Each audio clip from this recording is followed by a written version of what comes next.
ఇంకా నువ్వు గగన్ కలిసి సత్యనారాయణ వ్రతం చేయబోతున్నారు అని నక్షత్ర అంటూ ఉంటుంది. ఇంకా అందరూ వెళ్ళిపోయాక ఇక మిమ్మల్ని ఎవరు విడతీయలేరులే అని చెప్పి నక్షత్రం నవ్వుతూ చెప్తూ ఉంటుంది. భూమి కంగారు పడుతూ ఉంటుంది. అని నీకు కూడా కావాల్సింది ఇదే కదమ్మా, అందుకే ఒప్పుకున్నాను, నేను ఏం చేసినా నీ మంచిగా చేస్తా అంటూ శరత్ ఇంక వెళ్ళిపోతూ ఉంటాడు. ఇంకా భూమి చాలా టెన్షన్ పడుతూ ఉంటుంది.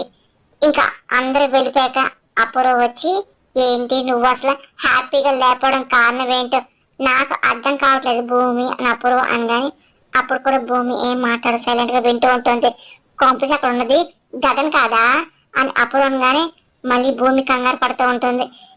ఇంకొకసారిగా ఆ రోజు ఆకాశం తన చేతులు జోడించి బతులాడటం, మీరే ఒక్కసారి వచ్చి గగన్ అని చెప్పి మా అత్తయ్య ముందు చెప్పాలి, చాలు దయచేసి ఒక్కసారి రండి అని చెప్పి చేతులు జోడించి ఆ రోజు ఆకాశం అడిగిన విషయం భూమి గుర్తేసుకుంటుంది. కంగారు పడిపోతుంటది.